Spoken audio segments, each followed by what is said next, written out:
आप देख रहे हैं news number 1 channel Malegaon.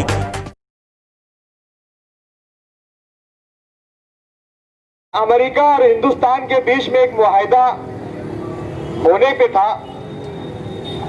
America हर राज्य के मुख्यमंत्रियों को कुछ न कुछ पैसा, कुछ न कुछ डोनेशन उनको देकर उनको दबाने की कोशिश कर रही थी। लेकिन बंगाल के जो मुख्यमंत्री इस वक्त के सीपीआई के थे, उन्होंने कहा कि हम आपका ये चंदा, आपका ये पैसा नहीं ले सकते। तो उन्होंने कहा कि सब तो ले रहे हैं, आप क्यों नहीं लेते? तो उन्होंने कहा कि आप ये पैसा हमको देने के बाद हाउस के अंदर आप जो भी करारदाद मंजूर करवाओगे, आप ये चाहेंगे कि हम भी उसका साथ दें, उसका समर्थन करें, और हम कभी भी उस बिल का समर्थन नहीं करेंगे, क्योंकि हम जिसकी लड़ाई लड़ते हैं चंदा भी उसी से लेते हैं, और जिससे चंदा लेते हैं लड़ाई उसी की लड़ते हैं और उसी की बात करते हैं। आज का ये प्रोग्राम भी बिल्कुल उसी तरीके से गैर सियासी है, इसमें किसी सियासत का कोई अमल दखल नहीं है। ये प्रोग्राम अमन गट्टी यंत्र माग कामगार यूनियन के जेर एहतमाम है, और ये संगठना उन पिछड़े मजदूरों के लिए काम करेंगी, और चंदा भी उन्हीं से लेंगी, बात भी उन्हीं की करेंगी, और लड़ाई भी उन्हीं की करेंगी। जिनकी लड़ाई लड़ेंगे चंदा भी उन्हीं से लेंगे और लड़ाई भी उन्हीं की लड़ेंगे, ताकि हमको किसी के आगे झुकने की, डरने की या पीछे कदम लेने की जरूरत ना पड़े। तो हम खुद अपनी लड़ाई लड़ेंगे, अपने प्लेटफॉर्म से लड़ेंगे। हमको किसी के पास जाने की कोई जरूरत नहीं है। अल्लाह का एहसान है, अतीक सर साहब ने बताया कि ऐसे ऐसे मुकादम मौजूद है कि जो पढ़े लिखे ग्रेजुएट लोग और उनके बीच में अगर मुकाबला करा जाए तो हमारे यहाँ के अनपढ़े हुए मुकादम उनसे आगे नजर आते हैं। मालेगांव शहर में ऐसे ऐसे नुमाइंदे मौजूद हैं कि अगर इनको मजदूरों की नुमाइंदगी के लिए आगे कर दिया जाए, खड़ा कर दिया जाए, तो मैं यकीन जानता हूं कि पार्लियामेंट के अंदर भी ऐसे लीडर मौजूद नहीं होंगे जो मालेगांव के मजदूरों के बीच में ऐसे मजदूर मौजूद है, जो अपनी बात रखने के लिए और अपनी बात मनवाने के लिए अगर वो सीट पर आ जाए तो किसी भी हद तक गुजरने की हिम्मत और ताकत रखते हैं। अरे जो मजदूर 4 लूम चलाने वाला आज 16 लूम चलाता है, रोजाना जो 10 किलोमीटर चलकर अपनी रोजी रोटी करने वाला आज वो दिन भर 50 किलोमीटर के अंतर में रोज का उसका रनिंग है, जब कहीं वो जाकर 3000, 2500, 3500 रुपये का काम कर लेता है। मेरी कुछ लोगों से बात हुई, उन्होंने कहा कि आज का मजदूर बहुत खुशहाल है, वो 3000, 3500 रुपये हफ्ते का कमाता है, उनके पास बड़े बड़े मोबाइल है, वो गाड़ियों पर घूमते हैं। लेकिन दूसरी बात, 80 नहीं 90% कहूंगा मैं, मजदूर आज खसारे में है, कर्ज में है। हर मजदूर के ऊपर कम से कम 40,000, 50,000, 60,000, 70,000, 1-1 लाख रुपए तक का कर्ज है। तो अगर वो खुशहाल है तो उन पर कर्ज क्यों है? अगर वो खुशहाल है तो वो मकरूज क्यों है? वो कर्ज में नहीं होना चाहिए था। वो 12-25 के प्लाट किस्त वारी पर लेकर दूर दराज इलाकों में अपने बच्चों की तालीम की कुर्बानियां देकर वहां क्यों रहने चले गए? क्योंकि उनके पास रहने के लिए आज मकान भी नहीं है। वो किस्त में 12-25 के मकानात लेकर अपनी जिंदगी गुजर बसर करने के लिए किराए के मकान में रहकर किराया ना भरने की ताकत ना होने की वजह से जो लेआउट गिर रहे हैं इतने दूर दूर इलाकों के अंदर, वहां पर बनाकर रह रहे हैं। अगर इतने खुशहाल है तो उनके घरों के अंदर आलीशान घर क्यों नहीं है मोहल्लों में? मजदूर कितने कितने तंग घरों में रह रहा है, 12-25 के मकानों में 3 परिवार, 4 परिवार।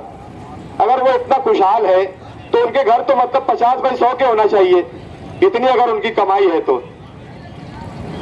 लेकिन बहरे कैफ हम उस सिम तो नहीं जाते हुए, जो हमारा आज का मकसद है, जो प्रोग्राम है, उस प्रोग्राम की बात करते हुए उसी के ऊपर बात करेंगे कि मालेगांव शहर के अंदर मजदूरों की बात करने वाले, मजदूरों के लिए लड़ाई लड़ने वाले जितनी संगठनाएं यहाँ मौजूद है, जितने लोग आए हुए, मालेगांव शहर के साबिक अपोजिशन लीडर अतीक कमाल साहब यहाँ तशरीफ लाए। उनके पैर में चोट लग गई थी, मोच गिर गए थे गाड़ी से, उनके डॉक्टर ने कहा था कि अभी के अभी प्लास्टर चढ़ाना है। लेकिन बावजूद उसके वो प्लास्टर चढ़ाने के लिए नहीं गए, वो यहाँ पर आए हैं। क्यों आए हैं? क्योंकि उनके दिल में कहीं ना कहीं मजदूरों के लिए हमदर्दी है, कहीं ना कहीं उनके तहे मोहब्बत है, और कहीं ना कहीं वो ये समझते हैं कि मजदूरों की लड़ाई उनके हक और अधिकार की लड़ाई है। वो अपना प्लास्टर नहीं चढ़ाने की जाने की बजाय वो यहाँ पर आए हैं। मैं बहुत ही दिल की हमें गहराइयों से उनका इस्तेकबाल करता हूँ, खुशामदीद करता हूँ कि उनके ऐसे हालात में वो यहाँ पर आए हैं। हम बहुत ही उनका इस्तेकबाल और शुक्रगुजार है कि वो यहाँ पर आए हैं। मैं अपनी बात को आगे बढ़ाते हुए चलता हूँ कि मालेगांव शहर के मजदूरों के लिए जो बात यहाँ पर चल रही है, हम अमन गठनी एंड जनतरमा कामगार यूनियन के जरिए इस तहरीक को उस हद तक ले जाने की कोशिश करेंगे कि मालेगांव शहर में अतीक सर साहब ने मेरे पहले भी शायद किसी ने कहा कि प्राइमरी स्कूल बनवाने के लिए और कई हजार मजदूरों ने एक्साइज ड्यूटी के लिए अपनी जान को कुर्बान किया। आज मालेगांव शहर में प्राइमरी स्कूलों के हालात अगर देख लो हम, तो कोई भी नहीं चाहता कि हमारा बच्चा प्राइमरी स्कूल में पढ़े, जबकि हम प्राइमरी स्कूल से पढ़े। लेकिन आज हम नहीं चाहते कि हमारा बच्चा प्राइमरी स्कूल में पढ़े। क्यों? क्योंकि आज की प्राइमरी स्कूलों की हालत ऐसी हो गई है कि एक खंडर नजर आता है। कोई भी अपने बच्चों को भेजने के लिए तैयार नहीं है।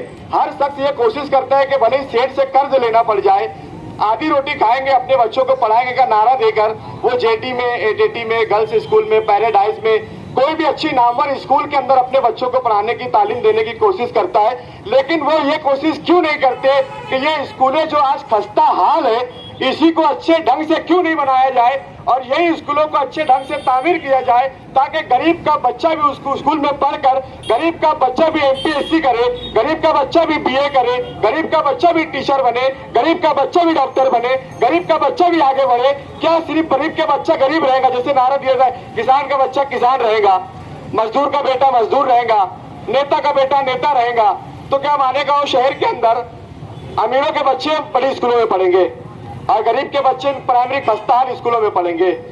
तो इस शहर के लीडरान को क्या यह चीज नजर नहीं आती कि दिन पर दिन प्राइमरी स्कूलें बर्बाद हो रही, गरीब के बच्चों के मुस्तकबिल खराब हो रहे? उसके ऊपर कौन बात करेगा? उसके ऊपर मजदूर संगठनाएं बात करेंगी। अब बच्चों के स्कूल की तालीम के ऊपर मजदूर संगठनाएं सवाल करेंगी। सियासी बिकाऊ लीडरान बात करे या ना करे, हम अपने बच्चों और उनके अधिकार की बात हम करेंगे। राशन दुकानों से अनाज की बात आए, क्या राशन दुकानों में पीने का अमीरों के है? गरीबों के है ना। उन्हें अनाज देने में आना कहानी। लॉकडाउन में हमने देखा पर नाम पे 5 किलो अनाज था, लेकिन कितना दिया गया? किसी को 10 किलो, 15 किलो, चाहे उसके 8 नाम हो, 10 नाम हो, किसी भी लीडर ने आवाज नहीं उठाई। गरीबों का इस शहर में कोई लीडर ही नहीं है। हाँ, अगर अमीरों की बात आ जाए तो बॉम्बे जाना हो, दिल्ली जाना हो, टेक्सटाइल मंत्री स्मृति ईरानी से बात करनी हो, बड़े बड़े लीडरों से बात करने के लिए जाएंगे। लेकिन गरीब के लिए राशन दुकान पे कोई नहीं जाएगा। भैया इसका अनाज इतना क्यों नहीं देता? दे नहीं जाते, इलेक्शन में आते वोट लेने, लेकिन गरीब की रहनुमाई करने कोई नहीं जाता। गरीब की रहनुमाई मजदूर संगठनाएं करेंगी। हम जाएंगे राशन दुकानों पर, कौन खाता है इनका अनाज? किसी की माँ के अगर दूध में इतना दम पिलाया है, तो अब यहाँ से गरीबों के अनाज और गरीबों के बच्चों की स्कूल और उनके मुस्तकबिल को बर्बाद करने की हिम्मत दिखाकर दिखाना। हम बात करेंगे उनके हक अधिकार की। मजदूरी बढ़ाते नहीं है तो ताका बढ़ जाता है। मजदूरी बढ़ी, ताका बढ़ गया। ताका भी कम होना चाहिए और मजदूरी भी बढ़ना चाहिए, ताकि मजदूर मकरूज ना रहे, वो कर्जदार ना रहे, वो कर्ज में ना डूबे। इसलिए अब मजदूर की बात भी हम करेंगे, उनके बच्चों के स्कूल की बात भी हम करेंगे, उनके राशन दुकानों से राशन के अनाज की बात भी हम करेंगे। मैं आज यहाँ पर एक नारा देकर अपनी बात को खत्म करूंगा कि आज हर लीडर अपना अपना कोई ना कोई नारा देता है। अभी 2 रोज पहले किसान आंदोलन मालेगांव के अंदर आया, वहां पर नारा दिया गया, किसान आंदोलन जिंदाबाद, किसान जिंदाबाद, देश को कौन चलाया? किसान चलाया, मजदूर चलाया। आज यहां से एक नारा दिया जाता है और इस नारे के साथ ये लड़ाई हमेशा के लिए चलती रहेगी कि जो इस शहर में मजदूरों की बात करेगा वही इस शहर में राज करेगा। जो मजदूरों की बात नहीं करेगा वो इस शहर में राज तो क्या उसका नामो निशान नहीं रहेगा। 80% आबादी इस शहर में मजदूरों की है, लेकिन बात 20% सरमायादारों की होती है। 80% मजदूरों की बात कोई नहीं करता। अब इस शहर में ये नारा चलेगा कि जो मजदूरों की बात करेगा वही इस शहर पे राज करेगा। मैं इस शेर के साथ अपनी बात खत्म करता हूँ कि मुझको जालिम का तलबदार नहीं लिख सकता, कम से कम वो मुझे लाचार नहीं लिख सकता। मुझको जालिम का तलबदार नहीं लिख सकता, कम से कम वो मुझे लाचार नहीं लिख सकता। और जान हथेली पे लिए बोल रहा हूँ जो सच, उसको इस मुल्क का अखबार नहीं लिख सकता, उसको इस मुल्क का अखबार नहीं लिख सकता। अस्सलाम वालेकुम, जय हिंद। इस वीडियो को लाइक करें, हमारे चैनल को सब्सक्राइब कर बेल आइकन जरूर प्रेस करें। हम